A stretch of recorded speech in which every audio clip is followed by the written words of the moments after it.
found out I wasn't invited to my own family trip 3 days before check-in, which would have been humiliating on its own. But I was the one paying for the house. For years, my family treated me like the reliable one. If something broke, I covered it. If someone was short on rent, I sent money. If there was a birthday dinner, holiday, or small emergency, somehow my card ended up involved. Nobody ever said thank you in a way that meant anything. It was always casual, expected. My younger brother, Nate, never paid for anything. But somehow he was still the fun one, the easy one, the one my parents defended before he even opened his mouth. Last summer, my mother said she wanted the whole family together for a long weekend by the water. Nice house. Big deck. Ocean view. One last special memory before my parents downsized. Nate offered to handle the planning, which really meant he sent links into the family group chat. Until everyone agreed on the most expensive option. A 4-bedroom beach house. Private access. Holiday weekend pricing. Just over $9,000 after taxes and deposit. My dad said, "You're better with bookings. Put it on your card and we'll sort it out later." I knew what later meant. It meant never. Still, I booked it. I figured at least I'd be there. At minimum, I'd get a room in the house I was funding. Then the group chat changed. At first, it was small things. People talking about sleeping arrangements, without mentioning me. My mom asking Nate's girlfriend what kind of wine she liked. My dad texting restaurant ideas for all of us. Then my aunt replied, "Can't wait to see everyone together again." Everyone. I stared at that word longer than I want to admit.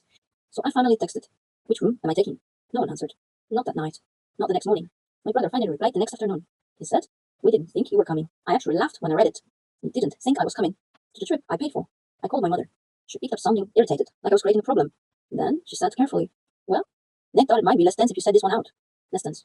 That was the word she chose. Not unfair. Not hurtful. Not insane. Less tense. Because apparently Nate's girlfriend thought I was too intense. Which I later found out meant. So I once asked him, in front of people, when he planned to pay back the $1,200 he borrowed from me. So that was it. I was good enough to fund the reunion. Just not welcome in the photos. I didn't argue. I just said, "Okay, good to know." The check-in was on Friday. Thursday night my dad called. Then my mom. Then Nate. I let all three ring. Nate finally texted, "Why isn't the house access code working?" Because the final payment hadn't gone through. Because after that phone call, I logged into the booking site and removed my card from the reservation. The property manager had sent 2 reminder emails. Nobody else had noticed. I called my dad back once. He was furious. He said, "What kind of stunt is this?" I said, "The kind where the person paying is usually invited." He started yelling about how everyone was already on the road, how Nate's girlfriend had taken time off, how my mother was crying. Then he said the part that actually mattered. He said, "You're ruining this for the family." And I said, "No, I just stopped financing it. They didn't get the house. Holiday weekend, last minute. Everything nearby was either booked or wildly overpriced. From what I heard later, they ended up splitting 2 motel rooms. 40 minutes inland. Nate sent me 6 paragraphs about loyalty.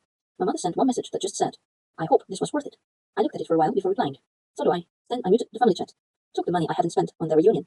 And bought myself 3 quiet nights in Maine. No group photos. No fake gratitude. No one waiting for me when the bill arrived. Just a small room called air. And the strange feeling of realizing peace gets a lot quieter when you stop paying to be tolerated.